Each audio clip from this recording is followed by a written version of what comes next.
নমস্কার বন্ধুরা, সবিতা কিচেনে সবাইকে স্বাগত। আজও আমি আরও একটা রেসিপি নিয়ে হাজির হয়ে গেছি। আজ আমি বানাবো সরা পিঠা। এই সরা পিঠা কিন্তু খেতে খুবই ভালো লাগে। চায়ের সঙ্গে, নলেন গুড়ের সঙ্গে বিভিন্নভাবে আপনারা খেতে পারেন।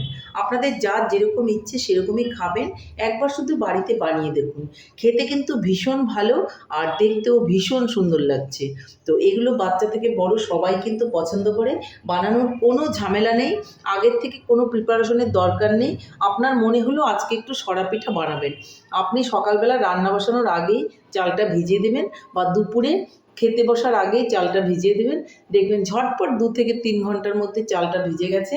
আর যদি আপনি আগের থেকে ভেবে রাখেন তো আগের দিন রাতেই আপনি ভিজিয়ে রাখবেন, কোনো সমস্যা হবে না।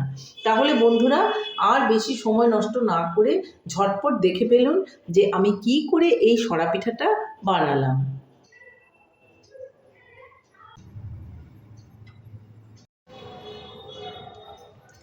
সরা পিঠা বানাতে গেলে আমাকে চাল অবশ্যই নিয়ে নিতে হবে। দেখুন, আমি আতপ চাল নিয়ে নিয়েছি। জলের মধ্যে আমি 3 ঘন্টা ভিজিয়ে রেখেছিলাম। এর থেকে বেশি ভিজানোর দরকার নেই। চালগুলো ছোট ছোট, আর যার জন্য খুব তাড়াতাড়ি কিন্তু ভিজে গেছে। এটা ভোগ চাল। যদি ভোগ চাল না হয়ে নর্মাল চাল হয় তাহলে আপনারা একটু বেশিক্ষণ ভিজিয়ে রাখবেন, তাতেই বেশি ভালো হবে। তাহলে আমি দেখুন, এটা আমি 3 ঘন্টা মতো ভিজিয়ে রেখেছিলাম। চালটা কেমন নরম হয়ে গেছে। এখন আমি ভালো করে চালটাকে ধুয়ে নেব। তাহলে আমি ধুয়ে নিচ্ছি। দেখুন বন্ধুরা, আমি চালগুলোকে কিন্তু ধুয়ে নিয়েছি খুব ভালো করে। আপনাদের যখন ইচ্ছে হবে তখনই আপনারা বানিয়ে নিতে পারবেন এই সরা পিঠাগুলো। সরা পিঠা বানানোর জন্য আগের থেকে প্রিপারেশনের কোনো প্রয়োজন নেই। আপনার যদি সরা পিঠা কোনো সময় মনে হয় যে বানাবেন, তাহলে আপনি 2-3 ঘন্টা আগে চালটা ভিজিয়ে দিয়ে অন্য কাজকর্ম করতে করতে দেখবেন চালটা ভিজে গেছে, আর তখন আপনি কিন্তু সরা পিঠাটা বানিয়ে নিতে পারবেন। দেখুন বন্ধুরা, চালগুলোকে কিন্তু আমি খুব ভালো করে ধুয়ে নিয়েছি। এরকম সাদা করে সুন্দর করে ধুয়ে নেবেন। জলটা যে অবধি সাদা না হবে আপনারা কিন্তু খুব ভালো করে ধুয়ে নেবেন। এখন আমি চালটাকে পেস্ট করে নেব। কোনো রকম গুঁড়ো চালের প্রয়োজন নেই। এই সরা পিঠা বানানোর জন্য কিন্তু এরকম যখন তখন চাল ভিজিয়ে কিন্তু আপনারা করতে পারবেন। আমি দেখুন চালটা নিয়ে নিচ্ছি একটা ব্লেন্ডারের মধ্যে। ব্লেন্ডারটা আমি একটু বড় নিয়েছি, কারণ চালটা আমি একসঙ্গেই কিন্তু সবগুলো দিয়ে দেব। যদি আপনারা অল্প অল্প করে বানাতে চান তাহলে কিন্তু ছোট ব্লেন্ডারেই করে নিতে পারবেন। চালটাকে আমি এখানে দিয়ে দিচ্ছি। এই চামচের সঙ্গে যেইটুকু জল যাচ্ছে আমি কিন্তু সেইটুকু জলই দিয়ে দিচ্ছি। তার থেকে বেশি জল কিন্তু আমি ব্যবহার করছি না। দেখুন সবগুলো চালই কিন্তু আমি এখানে দিয়ে দিলাম।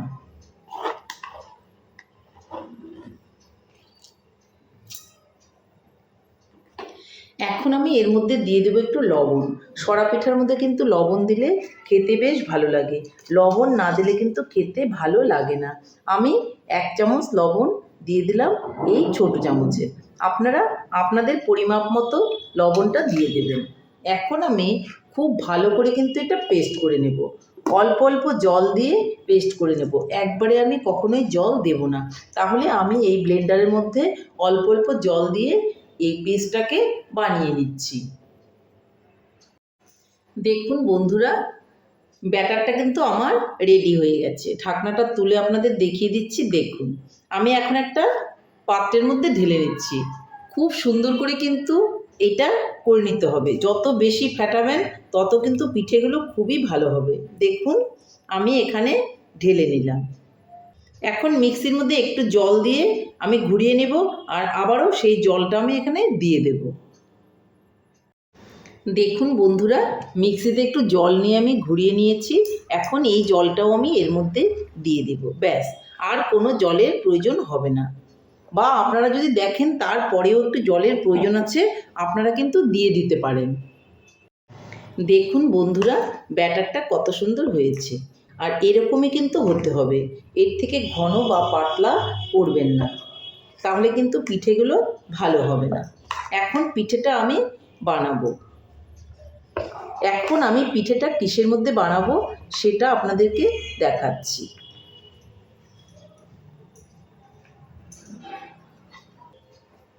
আমি কিন্তু এরকম একটা আপ্পে প্যান নিয়ে নেব। আপনাদের কাছে যদি আপ্পে প্যান না থাকে তাহলে আপনারা কিন্তু সরার মধ্যে পিঠেগুলো ভাজতে পারেন, বা কড়াইয়ের মধ্যেও কিন্তু বড় বড় সাইজের একটা একটা করে ভাজতে পারেন, তাতেও কোনো অসুবিধে নেই। আর নিয়ে নেব একটা ঢাকনা। তাহলে আমি এখন উনানের দিকে চলে যাচ্ছি।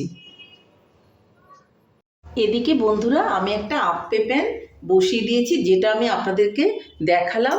এখন ভালো করে এই প্যানটাকে গরম করে নিতে হবে। দেখুন বন্ধুরা, প্যানটা কিন্তু খুব সুন্দর গরম হয়ে গেছে। এর মধ্যে আমি কোনো রকম তেল কিন্তু ব্যবহার করব না। আমি ডিরেক্ট দিয়ে দেব। প্রথমেই কিন্তু ছোট ছোট করে দেব। একটা জিনিস খেয়াল রাখবেন, প্রথমের খোলাটা কিন্তু সবসময় খুব একটা ফুলতে চায় না, তারপর নেক্সট বার থেকে কিন্তু খুব ভালো করে পিঠেগুলো ফোলে। তার জন্য আমি অল্প অল্প করে ছোট ছোট করে দিয়ে দিলাম, পরের বার থেকে আমি ভর্তি করে দেব। এখন আমি ঢাকনাটাকে দিয়ে দেব। দেখুন কত সুন্দর হয়েছে। আমি ছোট ছোট করে দিয়েছি কিন্তু, হ্যাঁ, আমি কিন্তু ছোট ছোট করে দিয়েছি, আমি কিন্তু বড় বড় করে পিঠেগুলো দেইনি। এইভাবে ছোট ছোট করে দেওয়ার কারণটাও আপনাদের বলে দিলাম।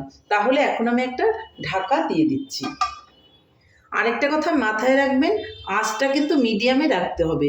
মিডিয়ামে না রাখলে কিন্তু পিঠেগুলো পুড়ে যাবে। তাহলে পিঠেটা হতে থাক, আমি তারপর আপনাদের দেখাচ্ছি। আমি ঢাকনাটাকে তুলে নিচ্ছি। দেখুন পিঠেগুলো কিন্তু আমার হয়ে গেছে। আমি এই পিঠেগুলোকে এখন তুলে নেব।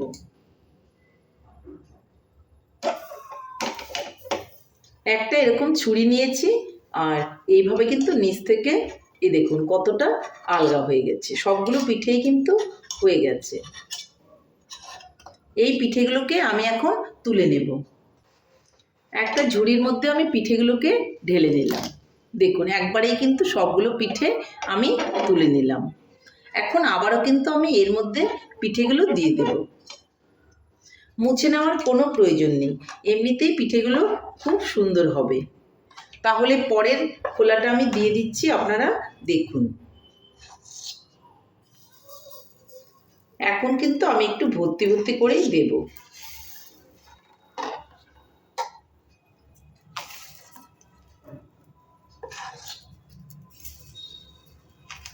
আগেই বলেছি প্রথমে আমি একটু ছোট ছোট করে দিলাম, যেন আমার এই ব্যাটারটা নষ্ট না হয়, পিঠেগুলো ভালো ফুলবে না, দেখতেও ভালো লাগবে না। আর এখন আমি কিন্তু একদম যেইটুকু সাইজ আছে পুরোটাই কিন্তু আমি ভর্তি করে দিয়ে দিচ্ছি। দেখুন একদম ভর্তি করে কিন্তু আমি দিয়ে দিয়েছি। আগেরটা আমি ছোট ছোট দিয়েছিলাম, আর এখন আমি কিন্তু পুরো ভর্তি করেই দিয়েছি। এখন আমি তাহলে ঢাকনাটাকে দিয়ে দেব। ঠিক একইভাবে আমি কিন্তু পিঠেগুলো ভেজে নেব। আর এটাও কিন্তু আমি ঠিক মিডিয়াম আঁচেই রাখবো, খুব বাড়িয়ে কিন্তু আমি পিঠাগুলো বানাবো না, আগেই আমি বলেছি। তাহলে এই পিঠাটাও হোক, তারপর আমি আপনাদেরকে দেখাচ্ছি। ঢাকনাটা আমি তুলে দেখে নিচ্ছি।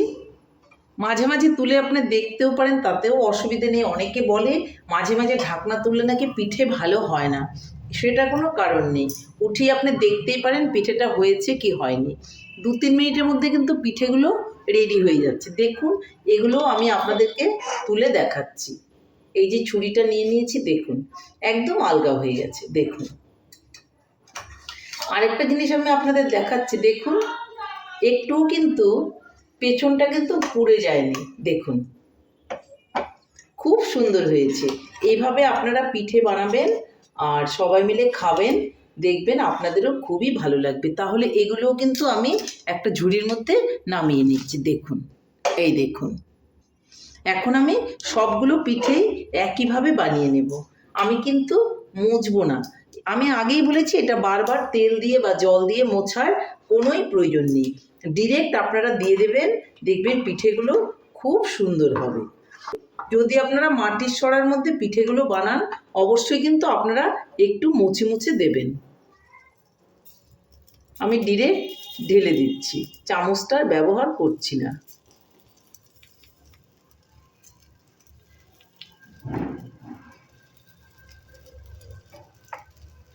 চামচটা দিয়ে দিতে একটু দেরি হচ্ছিল, যার জন্য আমি ডিরেক্ট এভাবে ঢেলে দিচ্ছি।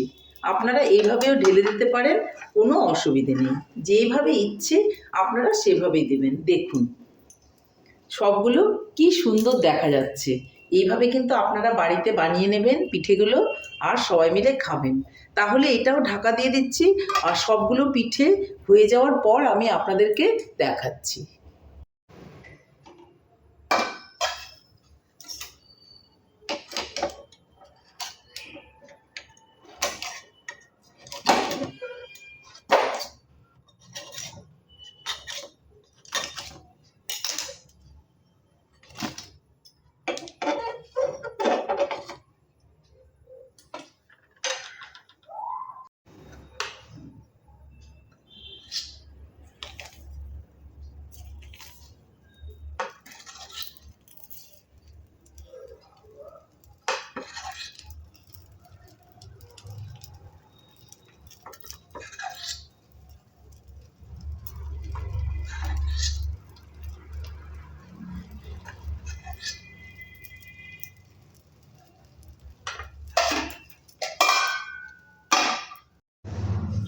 বন্ধুরা, ফাইনালি আমার পিঠে কিন্তু রেডি। দেখুন সরা পিঠেগুলো কত সুন্দর হয়েছে আর কত সুন্দর জালিদার হয়েছে, আপনারা দেখতেই পাচ্ছেন। একটা আমি ভেঙে দেখাচ্ছি। এইভাবে পিঠাগুলো বাড়িতে বানাবেন আর সবাই মিলে খাবেন, দেখবেন খুবই ভালো লাগবে। দেখুন ভেতর অবধি কীরকম জালিদার, আর খুব সুন্দর হয়েছে পিঠাগুলো। এইভাবে আপনারা পিঠাগুলো বাড়িতে বানান আর সবাই মিলে খান, দেখবেন আপনাদেরও ভীষণই ভালো লাগবে। তাহলে বন্ধুরা, আমার রেসিপিটা কেমন হয়েছে? আমার রেসিপিটা যদি আপনাদের ভালো লাগে তাহলে লাইক, শেয়ার, কমেন্ট করতে ভুলবেন না। আর আপনি যদি আমার চ্যানেলের নতুন বন্ধু হয়ে থাকেন তাহলে চ্যানেলটা সাবস্ক্রাইব করার অনুরোধ রইল। পাশে থাকা বেল আইকনটি প্রেস করে রাখুন আমার নিত্য নতুন রেসিপির আপডেট পেতে। তাহলে আর দেরি কেন, ঝটপট এভাবে বানিয়ে ফেলুন সরা পিঠা, আর সবাই মিলে খান, দেখবেন আপনাদেরও ভীষণই ভালো লাগবে। নমস্কার, ভালো থাকবেন, সুস্থ থাকবেন। আবার দেখা হবে আরও একটা রেসিপির সঙ্গে।